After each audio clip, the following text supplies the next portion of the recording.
Welcome in, my man. Like it's Yeah. Although I think probably technically speaking, we've probably started, but yeah, I'll yeah, take that. I, And, it'll start. yeah. I'll work out where I actually, hit the actual edit button from. Some But formality. so Yeah. formality, but welcome to the show, Ryan, and Thanks, man. it's great to have you here. Um, and you're looking very summery, so that's. I'm still looking a little wintry here, but you're looking very summery. Yeah, it's a balmy 22 here in Melbourne today. Oh, there we go. Um, That's good for yeah, Melbourne. there you go. It's overcast, but hey, maybe it'll hit, we might get to 30 in the afternoon. Who knows? It is Oh Melbourne. wow, Yeah, no, wow. probably not. But yeah, it's quite changeable down here. Hmm. My sister lives in Melbourne, Oh, okay. and yeah, she there's always a lot of conversation about the weather, how it just Oh, absolutely. Yeah. Yeah. you never know what you're gonna get. Yeah, yeah. Normally, it's a sign that the conversation's tapering off and fizzing out. But here in Melbourne, it's a relevant topic. It's, as they say, it's a bit cliched, four seasons in one day. But what's it like up in Osaka there where you are at the moment? um, it's we are we're temperature wise actually it's just the last couple of days been really nice, and it's Yeah, going to cool. get yeah, it's actually we're in the kind of still in winter. It's kind of the back end coming into spring pretty soon, and Hmm. it is, but it's a lovely time right now. Actually, these last couple of days, blue skies. Um, it kind of just warms up nicely in the afternoon to around maybe I think it was yesterday was like 24.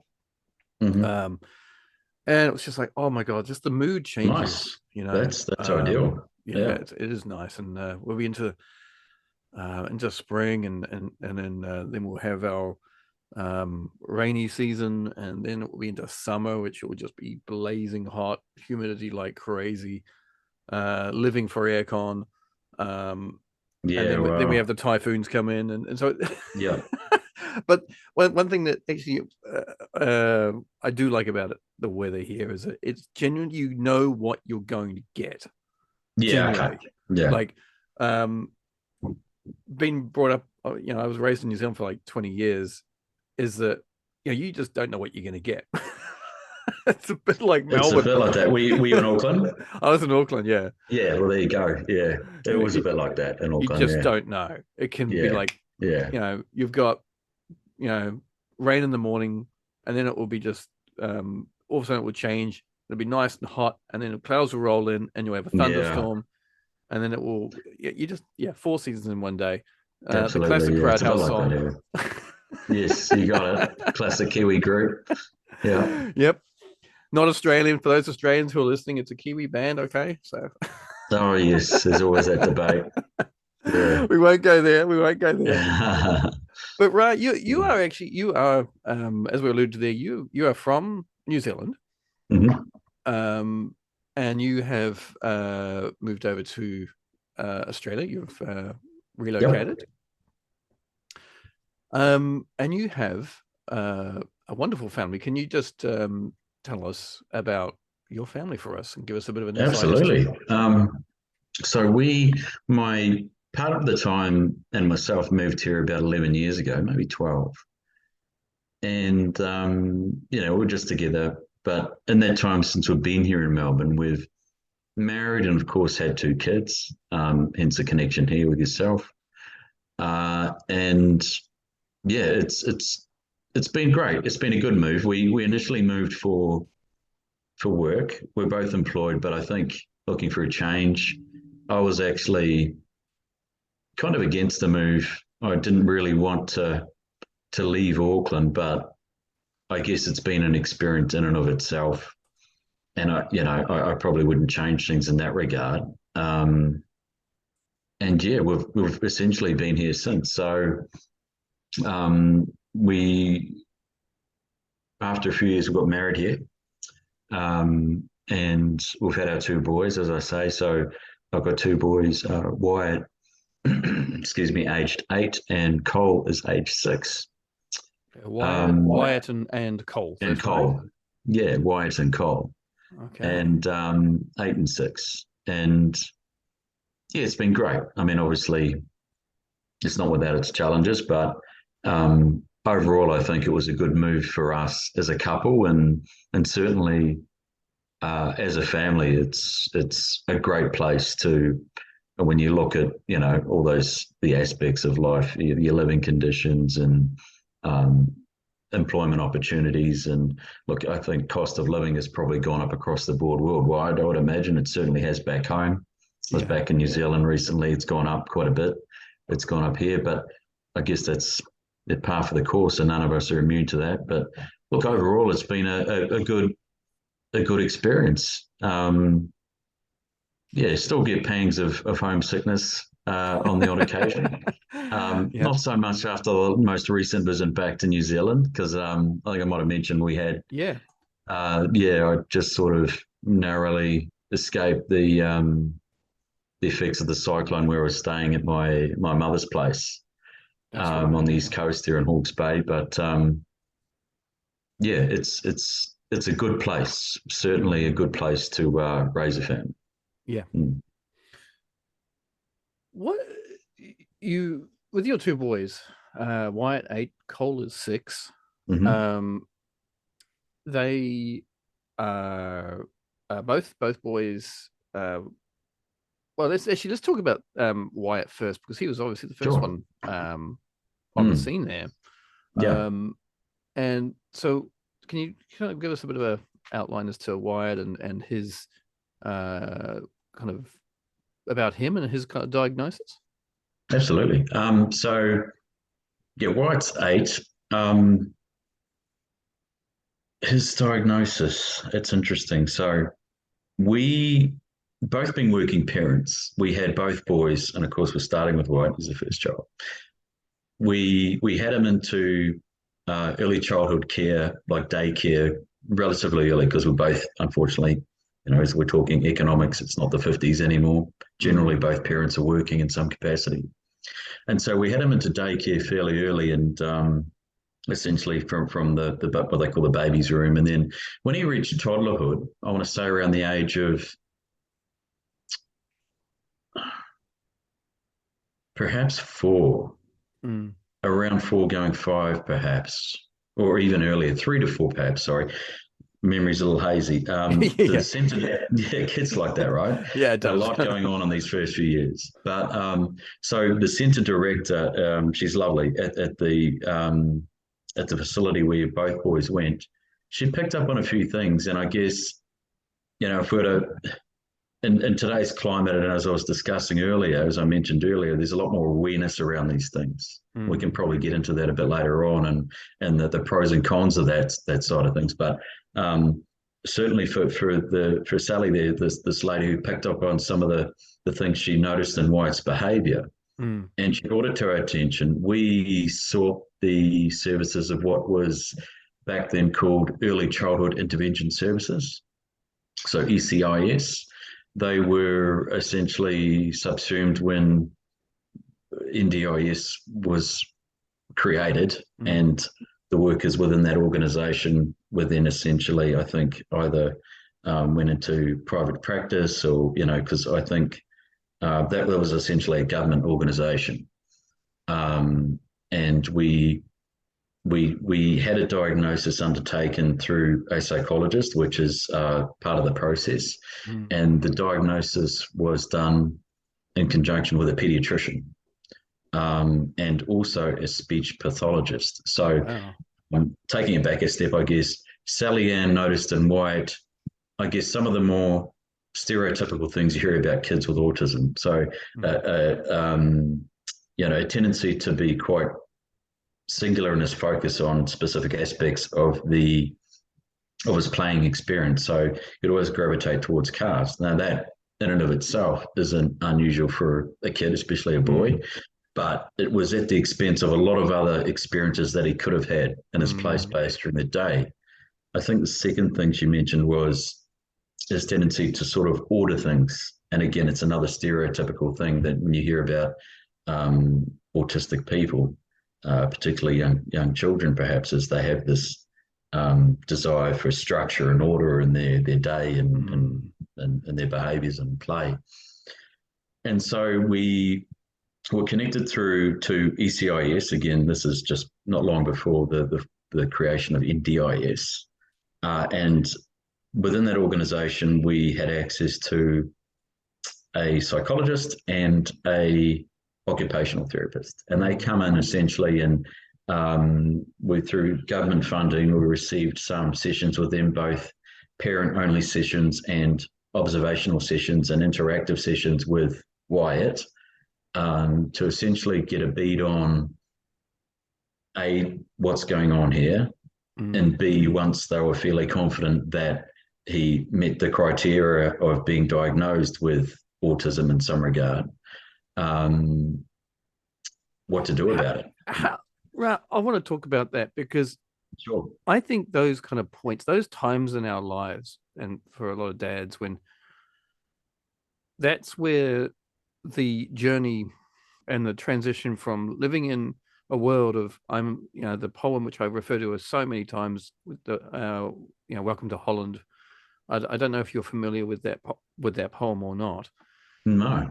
Okay. So it basically it describes the situation that when we have we're going to work on typical children as we or we believe even before we have their children, as we kind of prepare our mindset is that we feel that we're going to be going we're going to have, for example, this type of child, right? Yes, sure. This typical child.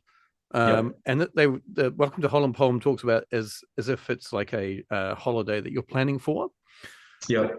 And so when you go on, and it talks about going on holiday, you've planned this holiday to Italy. Yeah, right. And all your friends have also planned to be on this holiday with you to Italy. You've read all the guidebooks, you've learned some of the lingo, you got your shit sorted, you're all over it. You're like, woohoo, here I come, Italy. But what actually happens is, your flight, when you get on that flight, because all your friends have got to do it, you get on that flight, you actually arrive in Holland. Sure. Yeah. And you're in Holland. Now, Holland is not it's not a horrible country. It's a beautiful country, but it's not where you plan to be. Yeah, it's different. Yeah, it's different, right? And so you're in this. You're in Holland. You're in that world of like, I don't know the language. I don't know what to see here. I don't know how to deal with these situations. I don't know how to order anything. Yeah. And when I read this poem, right, I was like, when I kind of first heard about it, and I was like, what is this poem? And I got into it, and I was like, this is it. Even just talking about it now, I kind of feel like I get those kind of the tingles and everything, because it allowed me to be like, this is fucking where I am. This is the world. I can relate to this.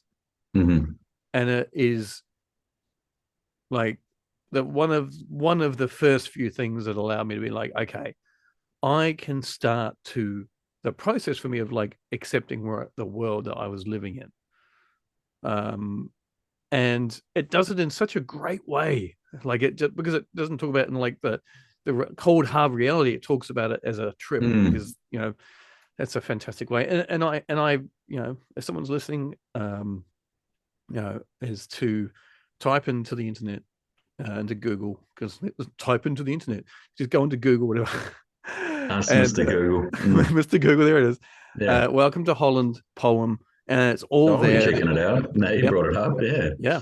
I love it, and it is such a great thing, and that's kind of where I talk about, going back to kind of what we talk about, is that your journey went from being you were in Italy, and then you're like, okay, hang on a second, what was that point that you were like, okay, we need to go, like we need to go kind of talk to someone and find out what's going on? What kind of what was that?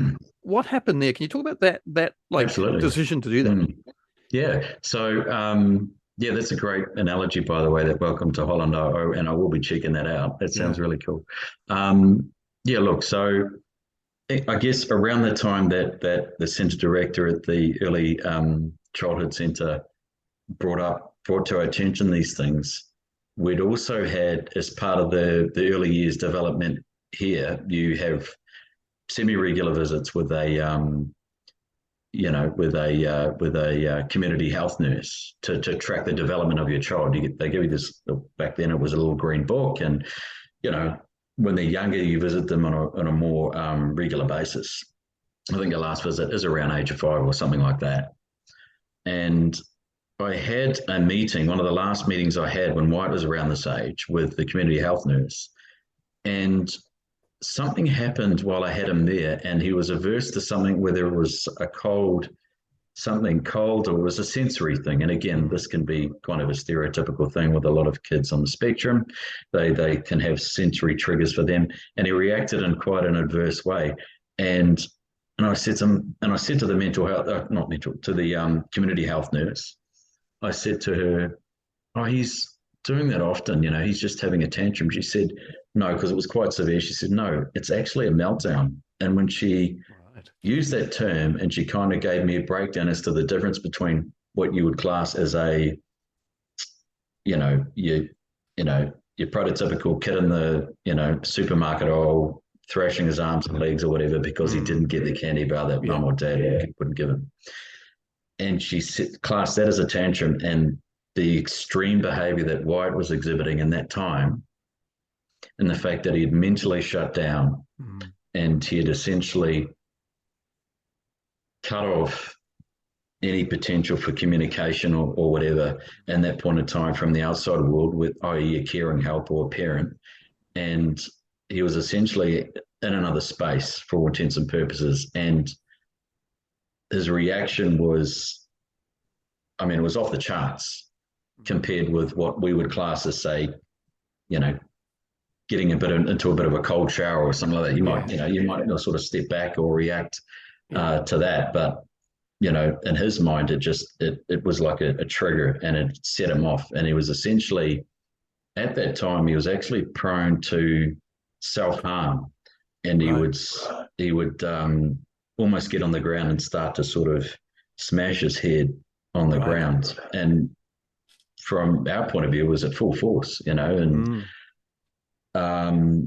and so when she sort of broke it down for me and saying, "No, that's not what's happening here is a meltdown. That's not a tantrum."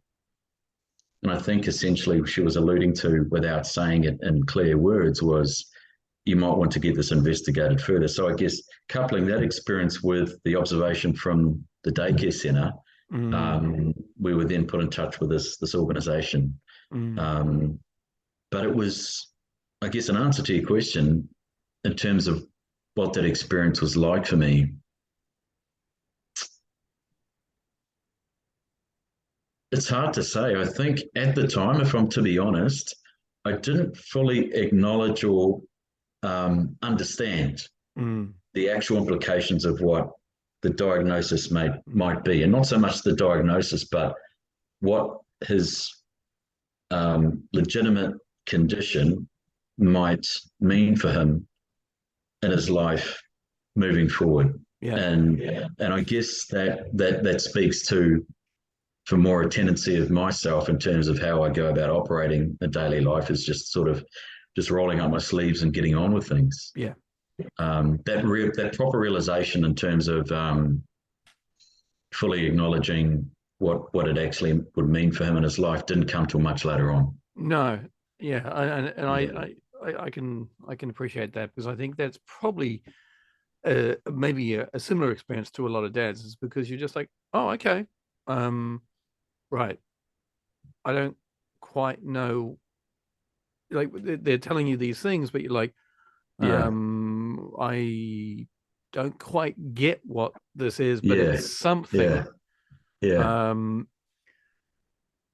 And I think that's kind of like, I look at it as like, we're just in that, as a lot of people, just in that kind of mode. Either they go into the mode of like, they just want to find out everything straight away, and they're like, get so into it, trying to fix it, trying to or there's a little bit of kind of perhaps a rational approach, and be like, okay, well, let's just see what goes on. But it's always interesting, I think, to looking back and thinking about how we dealt with it, and how we, because that's where things change. That's where things changed for us, right? That's where they kind of changed. And whether it starts right on day one or even before day one, like, and we might be down the line, like, 4 years old, when things, the pieces of the puzzle start to look like something that you didn't think the puzzle would look like. Yeah. Oh, that's a great phrase. I think I'm going to run with that. The piece of the puzzle didn't think it looked like. You want to come back to that, get that down on paper. Yeah, I'm going to listen back to that again, because like that I've screwed it up the second time I've got to say it. Yeah.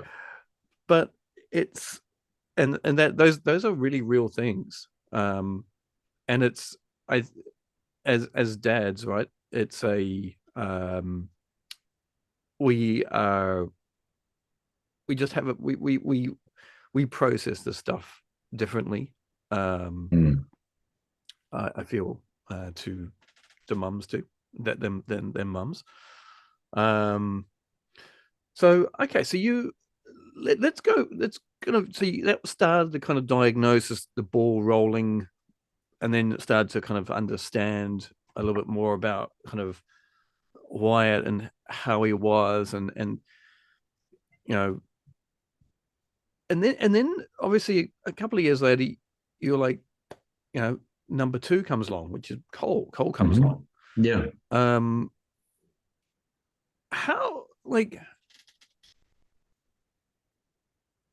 How did that look like for you guys? Kind of, you got a son. He would have been at that age. Well, he would have, when you had Cole, Wyatt would have been six, like, no, how old would he been? Yeah, there's only a couple of years between. Yeah. So Wyatt was, I guess he wasn't yet diagnosed.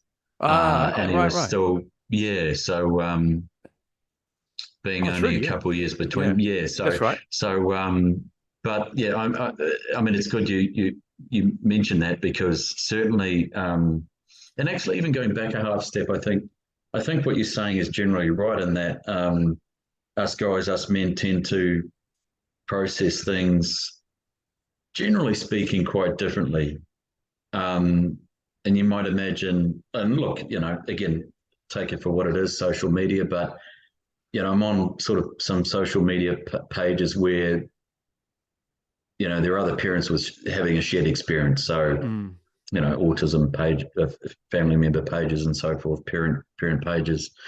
And generally speaking, I would say like 85%, 90% of the posts on there, and probably membership is women, they're the mothers. And a common refrain there is they often have, it's kind of like what you're alluding to, I think, is that they often a bit frustrated that family members and oftentimes their partners or husbands aren't accepting of, if we're just talking about autism here, that is a diagnosis. And if they're a bit older or more old school, they might chalk it up to just spoiled behavior, some of these things that present in that manner. And so for us, for me, the process was, as I described, I kind of initially, as you're saying, you kind of get the diagnosis. You don't fully actually understand it, because that comes with time and experience as well. And you just sort of, my tendency was to just get stuck in and just do whatever I could and had to do.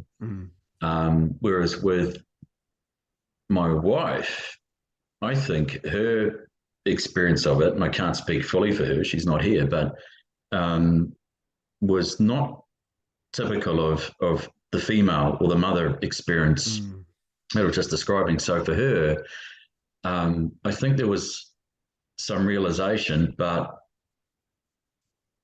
there's a lot of anger and frustration and grief and essentially that's those are essentially masks or colors for grief.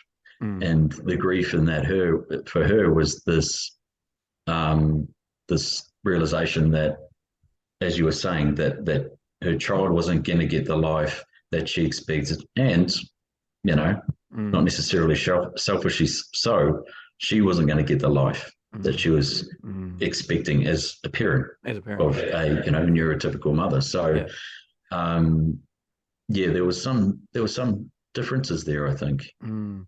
Mm, It's a tricky thing to talk about, isn't it? Because mm, and especially like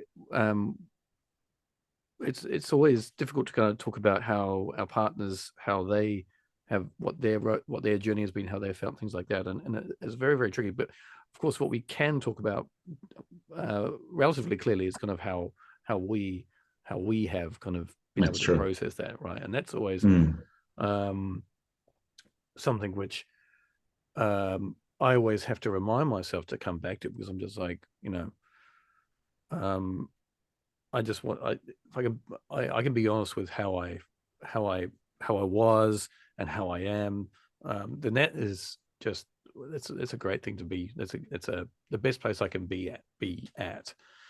mhm, Um, so you had Cole, yes, because it's 2 years difference, about 2 mhm. years difference. So yeah, so the diagnosis hadn't kicked in, of course. Yeah, And so you were like, cool, that we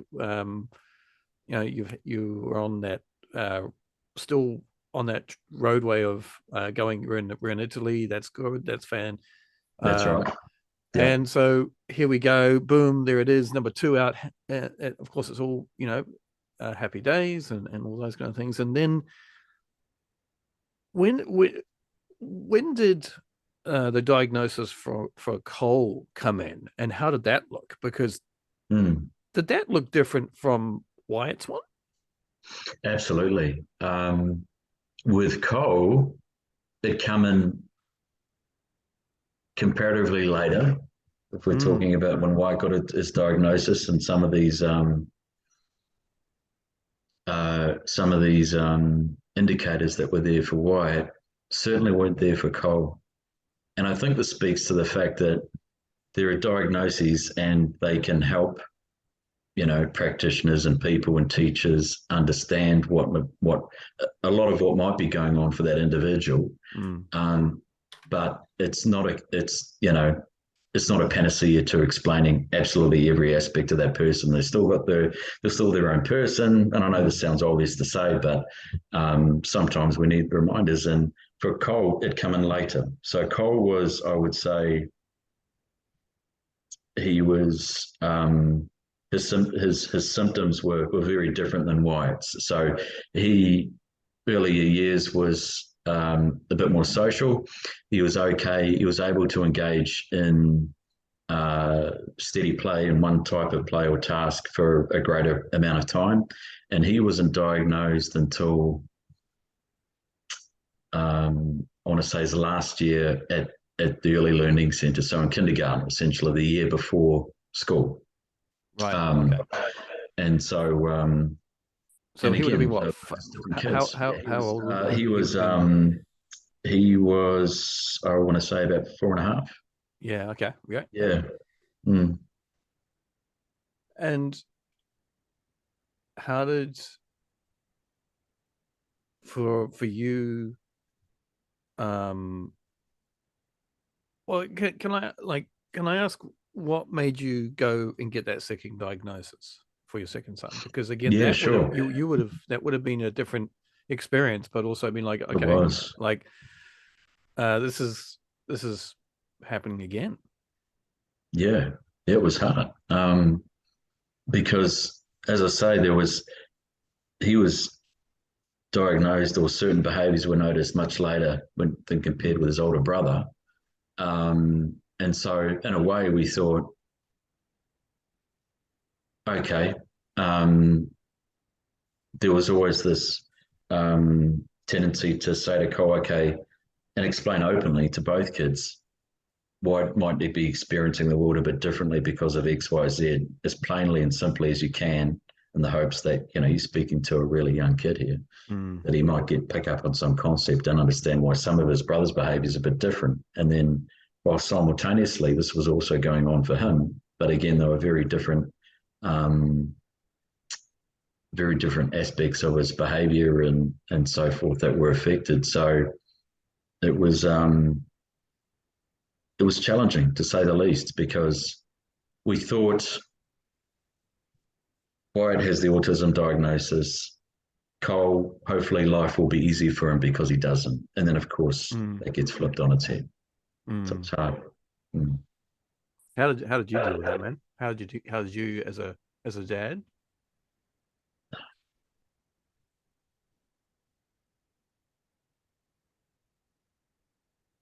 It was hard because I thought, I really did think that at least one of my kids was going to be able to experience, life in a neurotypical manner, for want of a better term.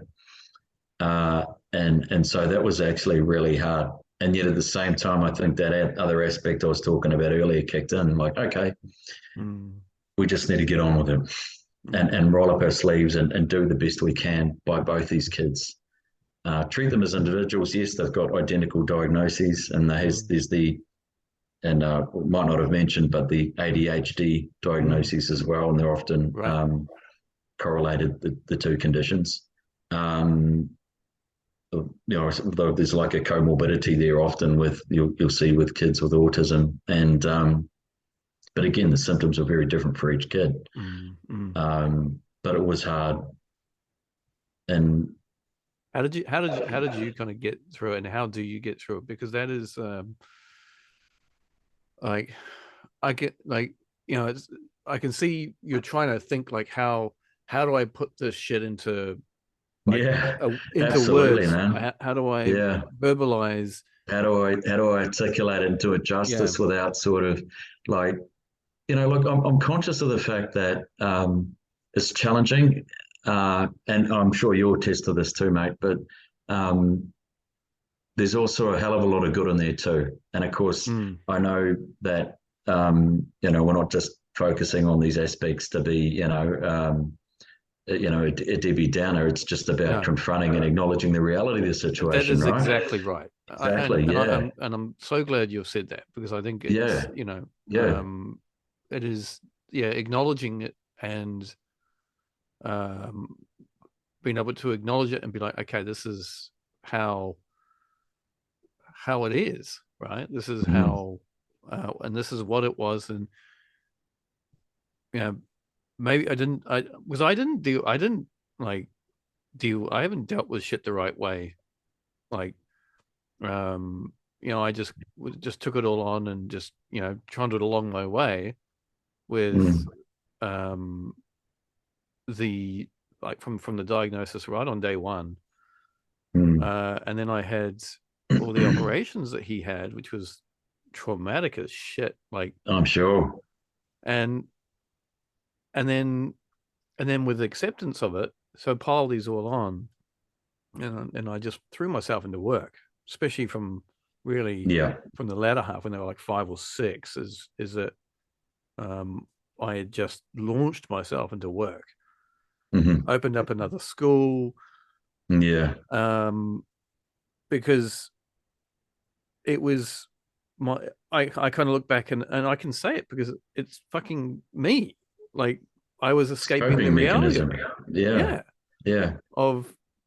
Of dealing with how the trauma that I hadn't dealt with, the acceptance that I hadn't dealt with, the grief that I hadn't dealt with as a dad, because I felt that no one would understand me.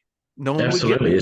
It's absolutely, and what you describe, I think, is just such a typical and understandable response. None of us, I think, regardless of gender, but particularly men, none of us really want to sit with the pain, the grief that comes with fully embodying and acknowledging the reality of that situation and the implications it has for your kid first and foremost, but then also of course yourself and your greater family, and what that means, and so to do that, to throw yourself into something that you see as productive and something that you're obviously adept at doing is just understandable, completely understandable.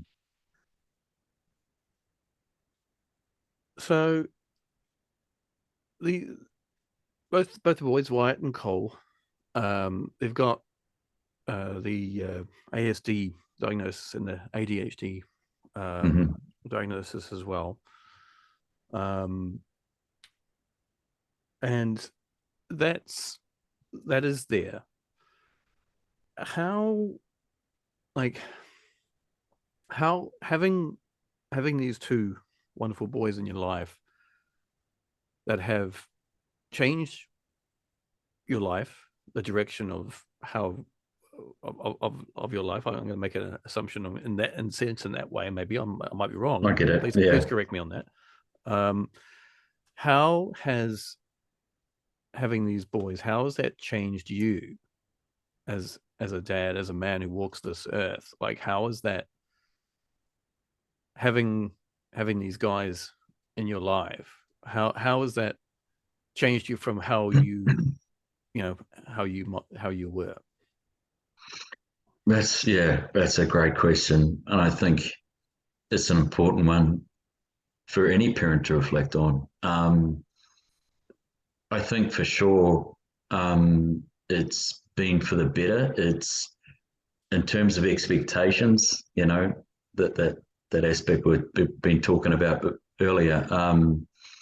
It's taught me to certainly appreciate the good that I do have, and we all have in some measure or form, hopefully. Take less for granted. And I know all of these are probably going to sound a bit cliched, but I think it might resonate with you a bit. Yeah. And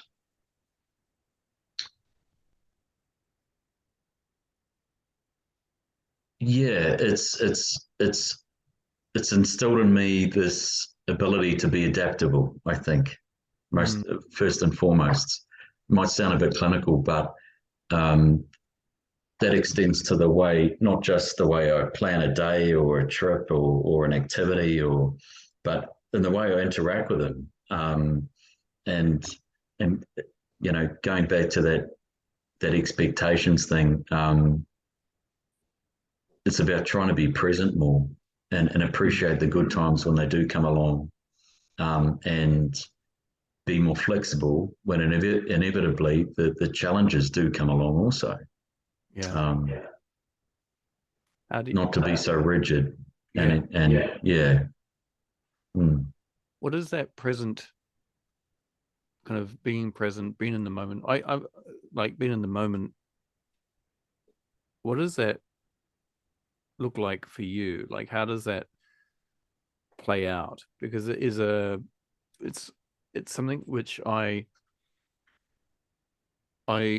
always really struggle with and have struggled with. Oh, absolutely. Absolutely, man. I should have put a little proviso in there. It's something if I'm to be honest, more aspire to. So yes, it's taught me to be more present, but it's certainly something I still grapple with myself on a daily basis. And you probably relate. We all do. Like, the world keeps turning. There's certain other expectations that the world has on us. Financial pressures, so forth, other relationships that need attending to. And so when you get sucked into the daily grind, it can be really hard to find that presence and really truly acknowledge the time that you do have and are spending with the kids.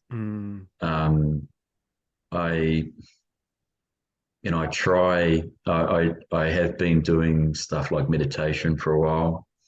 I know that space has really taken off in recent times, and it's, a lot of people are into that. It's a work in progress, but I do find it helps. Yeah.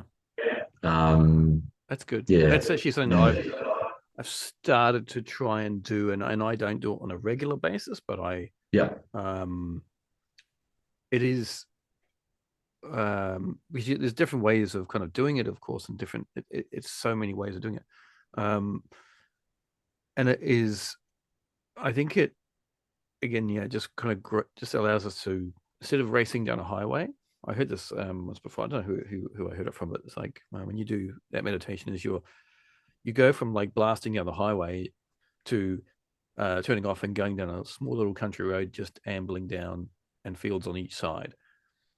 it kind of, that's what it does to your head, essentially, doesn't it? But Yeah. it's kind of tricky to get back on. It's hard to stay on that little road because It is. But I like, think what's the absolutely, man. Yeah, but I think even the most you know, even some of those who would probably, other people would consider to be the most adept at being meditations and at meditating, sorry, and people have amassed quite a following in that field of things, would admit to the very same problems. And I think where we get sidetracked is that we're caught up on the view, the ideal view, as you put it in that little example there that you gave, as opposed to just, I think really at its essence, it's about the process itself, as opposed to, again, another cliche for you. It's about the journey, not the destination. But yes, yeah, as glib as that might sound, it's kind of a good way of summing it up. yes, And acknowledging that when it doesn't go to plan, or your mind's just going 100 mile an hour because you've just come in from work and you're trying to find your center again, that is indeed part of it, and it's not wasted time. But again, I'm no guru by any stretch. No, and I am so far from being a guru. It's not even funny. Absolutely. It was actually introduced to me by actually tying it back in with your last question there about how it's changed me. One of the things that I did, if I'm to speak candidly here, before Cole was born, and after Wyatt was born and before Cole was born, I sought out psychological help. So I've been struggling with myself, actually, if I'm to be honest, since adolescence, with sort of depression and anxiety and phobias, that kind of thing. And so I think subconsciously, having the birth of Wyatt made me realize, like, look, man, I've got to try and sort this stuff out for myself. But more importantly, I think for not wanting to, to pass this on, however that may be, on to the next generation, to my son, who I love dearly.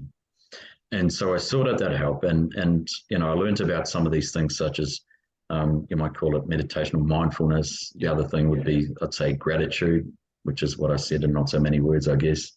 Acknowledging the good, and a lot of these seemingly simple things were essentially taught to me through my journey in seeking psychological help.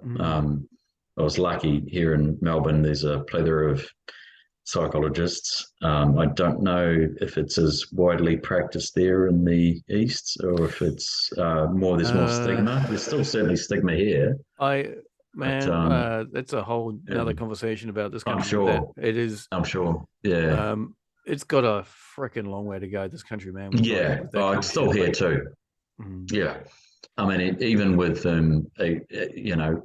in terms of science, trying to point out the fact that a lot of these disorders have a biological come from a biological space. In other words, it's not like you're going to go up to someone in a wheelchair and say, "You lazy bastard, how come you aren't out there doing some housework or mowing the lawns or whatever?" You'd think you're mad. Well, I think society in general still thinks a lot, or expects a lot, of people who do suffer from some of these things, and therein lies the stigma, and it's not, it's still not gone. But anyway, I digress. So this person, this psychologist I was lucky enough to be connected with, showed me those things, and she taught me a lot, and I was very lucky to cross paths with her. That's great, and I appreciate you sharing that, because I think it is. I've talked about. I've talked in other episodes. I've talked about my kind of transition into getting help through counseling and therapy, and how I found it uh, I found it hard to accept that hard to accept that I needed it. And then that was combined with the fact that I didn't think that talking to someone randomly about what was going on in my world was going to make any difference to me.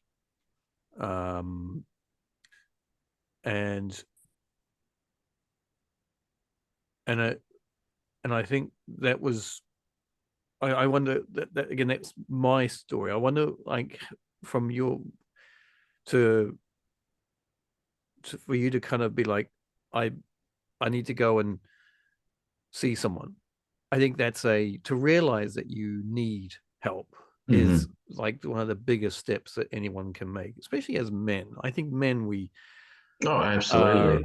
always, because we feel like we've got to, We're much more subject to the stigma I was just, discussing than I think women because of the, you know, the gender stereotypes that are yeah, formed in early childhood and they continue to be yeah, perpetuated. Yeah, it's a exactly. sign of weakness, essentially. Yes, that's right. It's like, Yeah. and as it's, and I think that you'll probably agree with this, is that when I, I look back, um, um, I look back and I think, man, like, that was one of the single best things I did. And it was actually because of my parents were actually on my back about it. Here I am, I was 42, 43 at the time. And my parents were like, I think you need to go, talk to someone about it. And I was like, inside, I think there was a lot of conflict going on between what my heart was thinking and what my head was thinking. Absolutely. And Mm. it was really tricky for me. It would have been. Mm. And it's interesting, actually, because I think that it has allowed me to become, not go back to who I was. I think it's very difficult to go back to who you were when we have um, uh, children like we have, and the difficulties that we face. I think that's difficult to say, I want to go back to where I was or who I was. But my wife said the other day, and I think this is actually interesting, is that I used to ask her after I started my counseling and my therapy, as I said, how am I? Well, my counselor said to me, ask your wife and see how if she notices any difference with you, if you Mm. can. And I said, okay. So I asked my wife one day, this is like a couple of years ago. I said, how am I? She goes, yeah. She said, you're better than last week, and you're better than the week before that. So every week I was getting That's better. great. And I was like, because while I could kind of feel that I was improving in a mental state, I Mm. wasn't reacting as irrationally as to situations with Jamie as what I Mm-hmm. had been. It was still like I still kind of felt like it was like taking its time. And anyway, just the other day, we were walking home from work because we live pretty close to us. Home and work are really close. And she says, I think I asked her, I said, so where do you think I am now? How do you think I'm doing? And she said, yeah, you're actually about what you were like 4 years ago, 5 years ago. I was like, oh, okay, well, that's cool. I was like, hang on, what, 4 or 5 years ago? I said, hang on a minute. And we tried to work it out. And she's like, oh, no, actually, hang on a minute. No. It was more like 10 years ago. So she said, you're almost back to how you were 10 years ago. As kind of, Yeah, okay. So I'm and assuming you weren't you were doing really well 10 years ago. well, what that's you have Or to in a ask much better my space, I wife should that say. question, because Yeah. like, but I think I was like, I know that the last up and from when I hit the wall, which was in 2019, early 2019, I go back. I wind back from that point, in a sense. But I think that I I think I really went off the rails mentally, which I've actually never said that word, but I think let's be honest. I've got to be honest about this because I think that's where we need to be. Is I think I went off the rails probably around about 2014, 2015, maybe. I And what really did think that look like? What did that look like for you? I think it was just that I just remembered when we opened a new business, a new school, second Yeah. school, I should say. We Mhm. expanded, um, and again, I didn't know that I had. I still didn't know I had the grief or the extent. I didn't grief and the trauma. I didn't know Mm. that because I only ever remember crying and showing the emotion with was on day one when Jamie was born. And I remember talking to my parents on the phone, Mhm. um, and telling them that Jamie had Down syndrome. Mhm. And that was the only time that I remember crying. Um, and from that moment onwards, I kept everything in. I didn't show it, didn't feel it, didn't know how to feel it, didn't know how to allow myself to be um, vulnerable to myself, right? And so I just locked everything away, and I just did what I knew that I could do because in a country where I don't speak the language, Mm. English is a language I do speak. So I had a business which was which is teaching English. So I just launched myself into this, um, and so Junker was you know left kind of handling the boys and I'd come home. I'd be like, Jamie would have as he got to about 6 or 7 years old, or is that he would have these kind of meltdowns with like sensory, like a hot food or noises, or Yeah, sure. and I just wasn't in a place to I wasn't able to deal with them. I wasn't able to. You Um, didn't have enough in your own tank. no, Yeah. and I'd Yeah. never. I just didn't. Yeah, and that's great. I'm glad you said that because I think Mm. that's Oh, it's a exactly what it big part is. of it. Yeah, Yeah. Yeah. No shame in it. Again, it's about accepting the reality of the situation. You've got finite reserves. You're only people, right? yeah, And if you've had a week of it or a month of it, you're not sleeping right. There's the stress. I can only imagine also too, not speaking the native language at the time. That cuts off even further lines of communication or connection with anyone else, right? And so yeah, you're even further isolated. yeah, Um, yeah, there's a lot going on there for you. So I can completely see how that would have been a difficult time. yeah. And Mm. I think that um, there are a lot of expats living here who you know who are I'm pretty sure that they're in a very similar they have been Yeah. or were in that kind of situation where they just um they're just sucking it all in.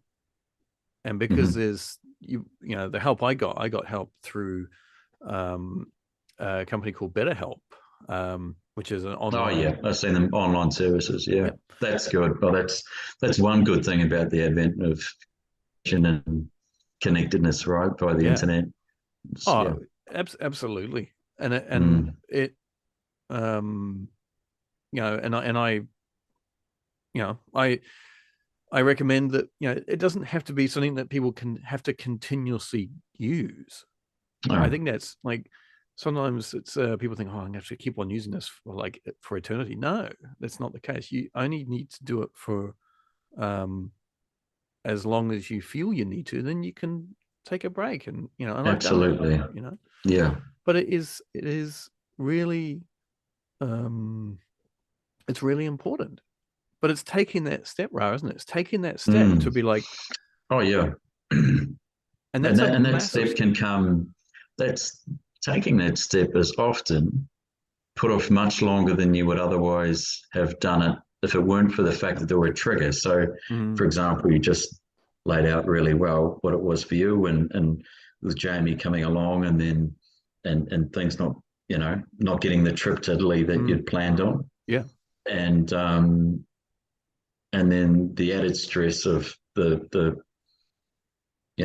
the communication barriers, living in a kind of a collectivist type culture that maybe doesn't um, have the avenues for that kind of service easily. So you've had to reach out through BetterHelp, all of these things. So it's completely understandable. But Mm, there's a point in time, I think, where you just reach a threshold and it becomes too much. And it was a combination of those things for yourself. And for me, it was a different process. It's probably mm, much more drawn out. And again, as I say, from much earlier in my lifespan. But I think for me, just sort of subconsciously, it was just knowing that, I had a young son, and that it was time. yeah. Yeah. Yeah. What does it look like for you to um, to look after yourself, to be able to fill up the tank, to be able to um, operate as the dad that you want to be in a good headspace? You talked about Yeah. meditation, so that's obviously something that you do. Um, but what does it look like? What other things that really, because there's never just one thing, is there? There's You have to have Oh, multiple things to um yeah. And it's different for everyone, right? yeah, absolutely. So for me, that's a part of it, certainly. And that meditation can take many different forms. You can Mm, do, and you can build it into your day in small acts in between tasks and chores, and it can be just becoming aware of bodily sensations. mm, That's not yep, necessarily meditation per se, but yeah. again, it's about bringing yourself back to the present, however possible. Um, I just actually I just want to jump in there really quick because there's something that Yeah, I and I'm sorry to do this, Rob, because I think that fine. something that I tried was as I was walking, is I would focus on just my feet hitting the ground, Yeah, like sure. just like from the however you walk, whether it's like the heel to toe, and just you know focusing on like where my feet were on the ground, trying to Hmm. get because my head was just out of control with trying to, Absolutely. and so Yeah, I was it like can be at times. keep yeah, and so I was Mm. like I wanted to keep my feet on the ground, and so I was like I would focus on just that walking, and it was really hard because I would be like, okay, one, two, feeling the toe, the heel, like this, boom, boom, Hmm. boom, and then my mind would kind of like start to drift off again. Like, no, come back into it, Yeah, you've just described a meditation. You've just described an active kind of meditation. It's great. Yeah. And and again, as I was saying, it can take many different forms, and it's Mm, just about trying to bring yourself back to that this point in time, the now, mm. and that's a great way, because sitting there and trying to block out, fight or battle all these thoughts that are coming up, which are natural, by the way, and Yeah. inescapable by all of us, um, can seem like such a fruitless and endless task. Mm, Whereas what you described is another way of coming at it, yeah. in a practical way, and you just it's bringing you back to this point in time. Mm. The cadence of the steps, and it's such a good illustration about getting grounded again, because you're physically literally talking Yeah, about physically on the walking on the ground. ground, right? But yeah, look, other things for me include uh, like when COVID hit, I Mm, had to cancel the gym membership. So I got a little basement area here, and I bought a lot of gym equipment when I could, and I throw myself at physical activity there. mm. Getting out for a walk with the boys, if I can peel them away from devices. We've come up with a system of, yeah, you can relate. I'm sure a lot of your Yeah. viewership probably could. But we've come up with a way of trying to mitigate that. Enough is enough. We're getting excessive hours on there, and anyway, that's a whole nother side topic. It's a battle, all right. And um, Yeah, and rest. I think I'm a shocker for getting enough quality sleep, and I'm sure a lot of people can probably relate.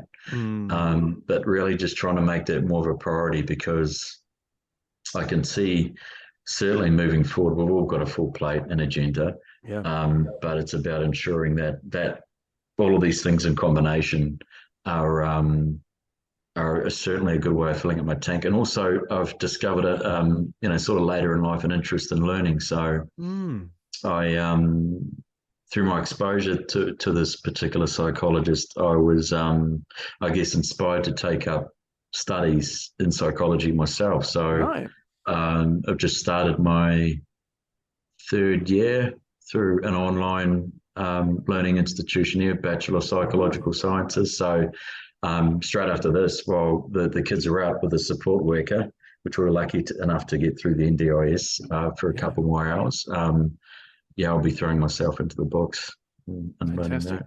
And so that's Mm. that's kind of, that's really good Yeah, because it's it's something been really you kind of want rewarding. to Yeah, do as well, right? You're like, this is absolutely. Yeah. just me. Yeah, Um, and absolutely, yeah, and that's an important part. It's not selfish, right? I think these no, these acts of us time or you time are really important for they are. ensuring that we've got enough to give moving forward to everyone else in our life. I used I've always battled with the guilt of doing this. Yeah, Um, yeah, and one of my actually a couple of guests ago, Casey, um, and he had just gone out the previous night that I'd spoken to him, and he said, like, you know what, um, he used to get that. He also does have that. It's a very real feeling that we get. Sometimes we don't even. I actually think that I didn't even know that that's what it was. Right? I don't even know mm. that's what it was, the guilt feeling that I had Yeah. You just while thought, I wasn't okay, every enjoying time I'm myself. doing something for myself, Yeah, I feel this way. yeah. Yeah. It's just Self-analyzing how you really feel, right, and why. yeah. Hmm. Um, and he said, like, he was like, you know what, he's got uh to because his wife, of course, would be looking after the kids that evening if he's gone out to spend an evening with his friends to kind of fill up his cup, right? Yeah. Is that he said there's no point in him coming back home feeling a whole evening him feeling guilty for going out and then coming home and his wife has been like, okay, go and enjoy yourself. She said, go and enjoy yourself, fill up your cup. Mm. And he hasn't filled up his cup because his guilt has prevented him from filling his cup up. Mm. And so Mm. she's just, you know, the energy that she's put in has just been wasted because he's just been like, that guilt. So it doesn't help anyone, right? Mm. I was like, man, that just makes so much sense, right? Like Yeah. if we go out and we fill our cup with having a drink with a Hmm. mate or whatever, Yeah, whatever it is. whatever Yeah, it whatever is, that right? looks like for you. Is it like it's you have to try and remove that guilt of going out on your own, because when you switch it up and your wife or your partner goes out, is that you want them to be guilt free as well, Yeah. and that is also it's so important, and I never really fully understood it until he said it. I was like, man, that's just great. I love that. So I'm gonna Mm. like um Yeah. It's important. it is, it's so Mm. important. um so I mean, the other thing is, like, of course, we have our beautiful wives who are absolute rock stars in all of this, because um, you know we're fortunate. We have wives that have help us through all these tough times that we go through as men, and they support us and they allow us to you know um, be who we like to be and want to be. But how do you guys get enough time to have your own time to go out and Ah, yes. The relationship time. yeah, Yeah, look, that's an important part for sure. And I think it's something you need to actually actively build in as opposed to think, okay, whatever's left over, that'll be us. That'll be our time, whatever that might look like, whether it's just sharing a TV show on the couch after the kids gone to bed, or being lucky enough to organise a date night. Um, that's a very real thing that does need active attention. I think it's a very good point. And I'll be honest, in my particular situation, it's an area that has been challenging, to say the least, to kind of fulfill the requirements of. And I think that comes from both sides. I think just the sheer nature of relationships, and you chuck into there a couple of young human beings who you're responsible for, regardless of any diagnosis or not, brings with it added challenges. And it's a slippery slope. I think it's much like a lot of things. It can be much harder to get back, as opposed to investing early on that time and attention to maintain. Yeah, that's another great quote I'm going to listen back to. Yeah, but it's true. And again, I'm speaking from lived experience here. Yeah. It's hard. I love to say, I'm just trying to speak frankly here. Yep. It's been an area that has been challenging for us, and you're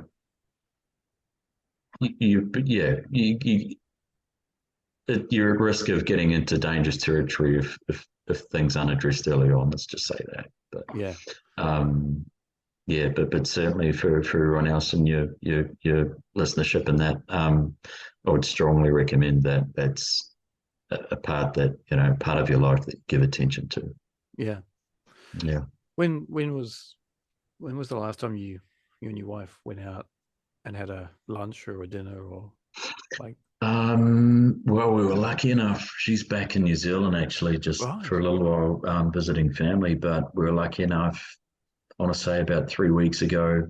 As I was saying, we get access to support workers through the NDIS, which is great. And that's during the week, sometimes in the evenings. So I think it was a Thursday night. We just went to a local Japanese restaurant of all places. Oh, there you go. My favorite cuisine. Although, funnily enough, it's the Western Japanese food. You know what I'm talking about? When I actually went to Japan, I was looking for chicken teriyaki, and it wasn't anywhere. I was like, I felt gypped. But it was very different. Yeah. But it's the experience, isn't it? It's like sitting down. Oh, absolutely. Yeah. I loved my trip to Japan. I know we spoke over that before on the phone, but look, in terms of that, it was a few weeks ago, and it was a pleasant experience, to get out and it's funny though, when you're in it, you're almost both kind of having to watch that you don't steer the topic of conversation back to the kids, because that time is about yourselves. That's right. Ideally. That's exactly right. Yeah. But that's that kind of common ground that you have to sort of feed off, and like, oh, okay, this happened. And it's like, no. We need to try and bring it back to us. So hard, isn't it? And by the sounds of things, it's, it's something you're on top of, and it's, good for you. I don't know if we're always on top of it, mate. But well, yeah, sure, of course. No, it's never plain sailing. It's never plain sailing, and everything, even in a typical situation, like absolutely holding down and keeping the relationship, we're in a place where you both like it to be, and giving each other the time and the space and the love and. It's really hard, because you're like, everything, so much of it is like, we're putting as much energy into our kids, and then it's like, because when normally, well, typically kind of how it happens is, you start a relationship, you're together in a relationship, become boyfriend and girlfriend, or however. Oh, you got all the time in the world, and it's all roses and happy days, and you're all about each other, right? You're all about each other. And then the kids come in, so it's all about the kids, right? And so the connection between the parents takes a back seat, right? Generally, it takes a back seat. But then those children who need extra help, like a range of out. Some children are in wheelchairs. Some children cannot even walk. Some children just are continuously lying down and need constant suction.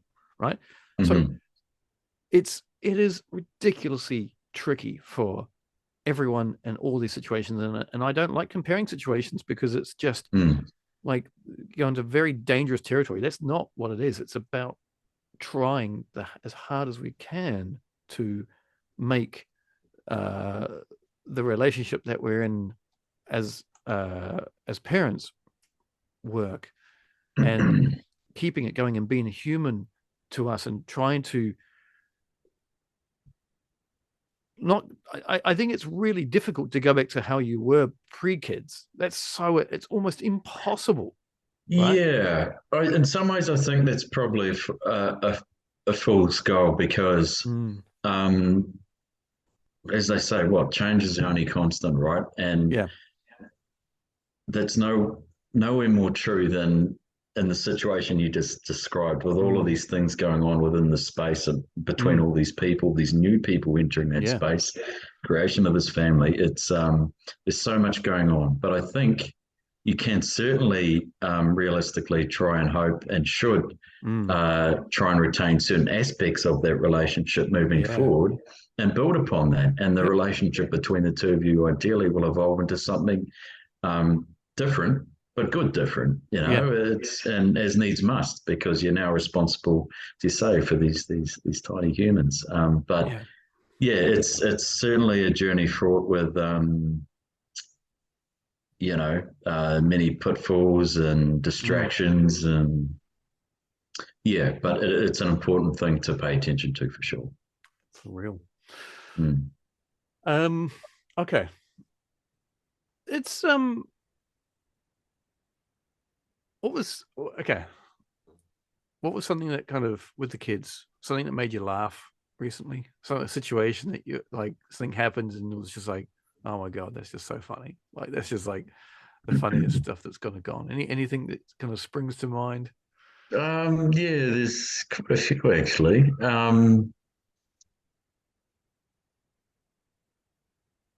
I love how they've got their own personalities. Again, it sounds really obvious to say. So Wyatt, my eldest, is um, probably a bit more empathetic and gentle and reserved, whereas Cole, my youngest, my wife likes to say she's her mini me. He's her mini me because personality wise, because he's just chaotic. He's bouncing off the walls. He's into everything. But Cole is I don't want to use the term cunning because it sounds pretty derogatory, but if he if he learns to use his powers of intellect for good, then I'll be a happy man. But he he has somehow managed to um, circumvent the password protection on, you get your devices would, sort of joking around about that before. Yeah. Yeah. And we set up a little Google parent account, whatever it is, on an old cell phone that he has access to for a certain amount of time.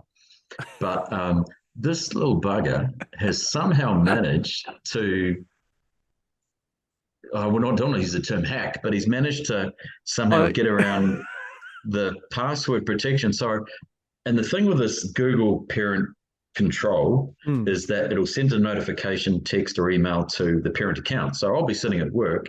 I'm getting these notifications like Cole's device has installed, Mine Explorer or Dinosaur World or whatever. Like, how the hell is this kid doing this? And I've yet to drag it out of him. And, thank God since, this was a recent occurrence, we've changed the settings. But I mean, yeah, it's kind of almost like you can't help but admire it in a way. Like, yeah, the it's just determination and the absolutely, yeah. yeah. And it's not like it was, a basic password, but the little bugger, I'm sure he must have been peering over my shoulder one day and seen me put it in. So, yeah, that is is kind of a funny a moment that I can recount for Cole. Yeah, yeah. Oh, He's a that's cunning great. little bugger. Mm. It is. That's actually something that we yeah, I think we deal with, isn't it? I don't have with Jamie, I don't have that challenge with him with kind of on his devices. Mm. Okay. He's but mind you, that can change at any point in time. Um, at the moment, like he likes he loves watching I put up YouTube onto the TV. He loves watching Mm. car karaoke, carpool karaoke with Oh and yeah. he The loves, talk show, yeah. yeah, and he loves at the moment he's hooked on the Bruno Mars episode. And they do like the song Uptown Funk, like Yeah, yeah, and so sure. Mm. So he's so quite a he musical kid, yeah? yeah, he's very really That's into awesome. music, and which I Yeah. love because music. I love music, and so Oh, um, same. I've it's always just got my it's earbuds in at work, or if I'm doing fantastic. stuff in the kitchen, I've got the Bluetooth speaker going. Well, there we Love it. go. Mm. Well, that's a good lead into my next question, because I was going to say what part does it kind of for you music? What does it what does music look like, and can you give me Yeah. a couple of songs? I have a playlist that I've created on Spotify. It's called the Mm. Dad's playlist of two songs, a couple of songs or more, that are either that you like as a dad, or that the kids really get into, that or that everyone gets into. Yeah. Um, can you get kind of, what does music look like in your house? Yeah, sure.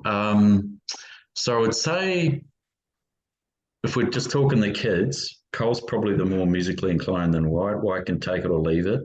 But as I say, I often have stuff going in the background, even if we're like just off to the side here, I've got a couple of Lego monster trucks I'm working through with each of the boys, and that's been a challenge in and of itself. But they Awesome. both love Lego and dinosaurs. Also Cole, I think, Wyatt's getting a bit older. But so I have music going when we're doing these activities, artwork, Lego, whatever. And in terms of their tastes, they've probably been influenced by their mother. She's probably more into contemporary stuff because she works from home and she'll often pick them up from school and then bring them back before she finishes the rest of her working day here. But she'll have her stuff blaring and it's sort of contemporary stuff, like you say, Bruno Mars or, geez, I don't even know. It was some of the artists of the day, but not so much Rihanna anymore, is it? It's these other guys, see exactly. So I'm so out of touch. I'm like become this stereotypical older dude who's like you put on the music and like, what's that crap? Um, so they're into that, the upbeaty Yeah. stuff. I don't even know. I can't. I'm struggling to come up with names here. Man, this is a worry. Well, what about you But though? What do you yeah, for listen to? myself, yeah. Yeah. I have an eclectic taste, so I have a tendency to like everything. It's funny. It was influenced by my parents. So when I was a young fella, my dad used to throw a few parties, and they were tame, nothing too wild. But we're an army family, so we moved around a lot. So him and his army buddies would get together and have a few beers. It was always generally well behaved, but they'd have the old LPs going, and it would be old stuff like the Platters, that Oh, old wow. soul music, Interesting. the Motown stuff, Oh, wow. and Smokey Robinson, that kind of stuff, Aretha Franklin, and country too. Actually, it was Oh, into his wow. country, which is something I unashamedly say I do like. More so the Yeah. old stuff of his era, like Charlie Feathers Oh, and those guys and Patsy Cline and Johnny Cash, of course. right. Um, but then I do like some of the more modern stuff, and that's the beauty of Spotify. Like Yes. you can go on and it'll it's one time when the algorithms are working in your favor. It'll suggest you music you wouldn't otherwise be exposed to. Like, well, that's kind of cool. It's a catchy tune, and before you know it, you're listening to stuff you would Yeah. not otherwise be listening to. So, in answer to your question, it's a real mix. Well, let's Generally, probably imagine. more chill stuff. Yeah. Okay. Well, let's imagine if you were like, okay, I just want to listen to a good tune right now, and you were like, it's a tune that a tune that you just were like, I want some, I'm feeling good. I'm feeling good. I want to listen to a good track. What's that track? What do you think? What's that track right now? Straight, like you can grab your phone and check your phone if you're unsure. No, no.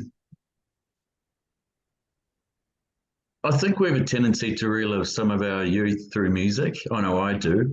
So for me, it would probably be a band called Sublime.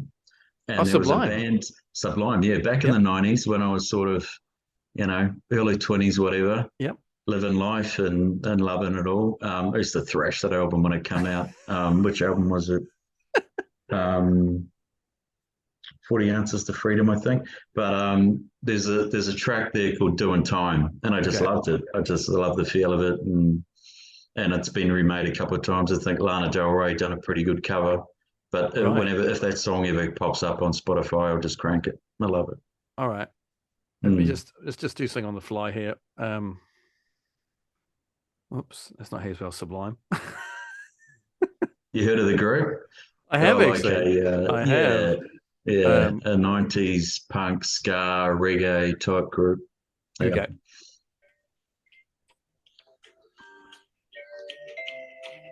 I Yeah, think I that's know the it. song.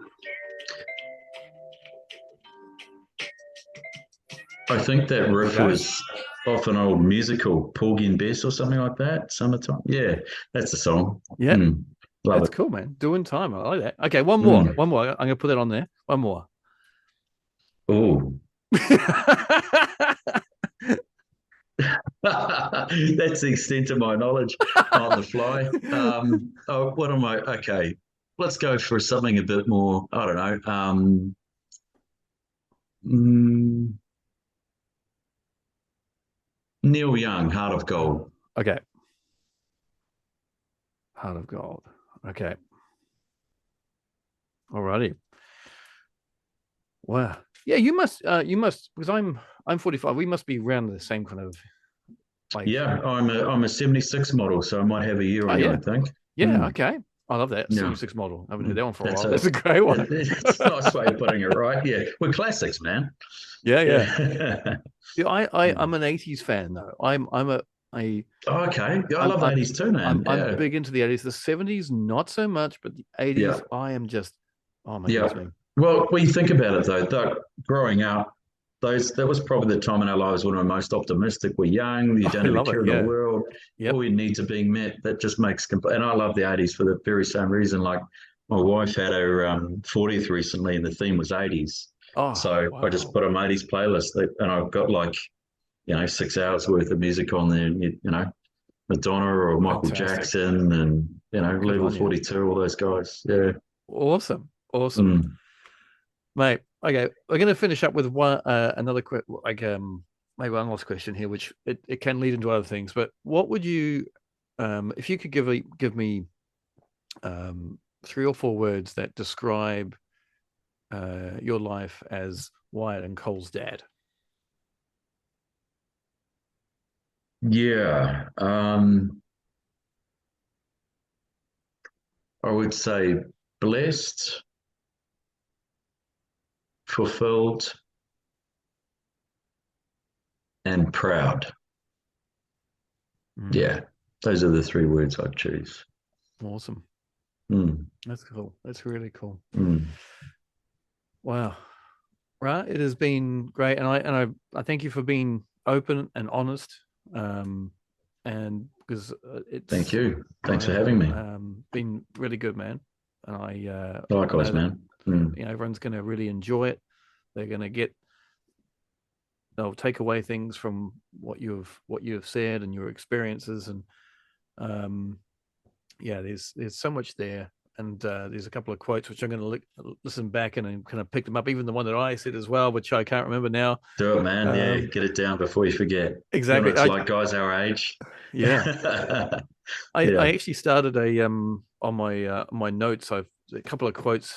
I've got a quotes a little notes thing now going on, and I just punch it in there if I heard it, and I was like, man, that's great. Because there's one thing actually which I think you'll quite like. I've said it before: is broken crayons can still color, Yeah. Cool. and Yeah. Okay. That. because I do think that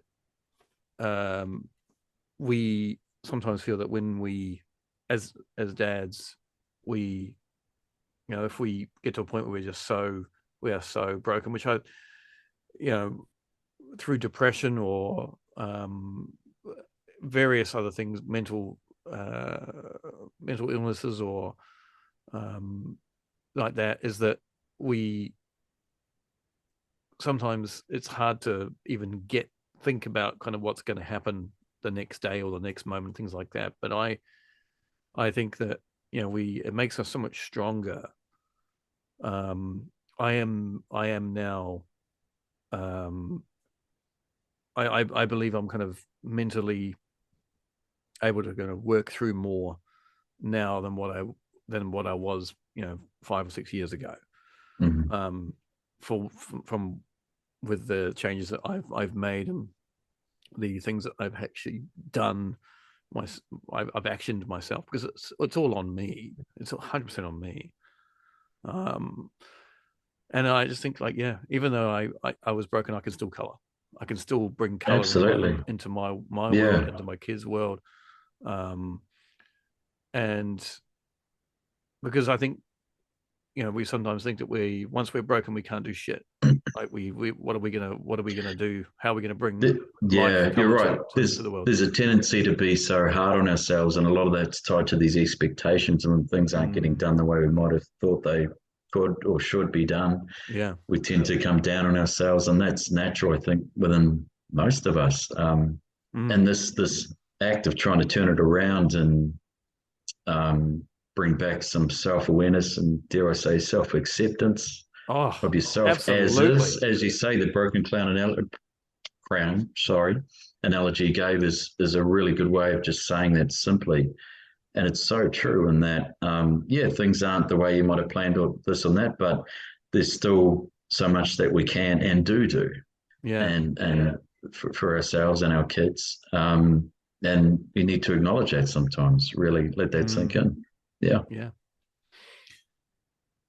Thanks, mate. It's been wonderful. All right, mate. Thank you for sharing. It's been a pleasure. It's been awesome. Thanks for having me, mate. All right. Really Thank you so appreciate much. it. Hey. Thanks. All right. Catch you later.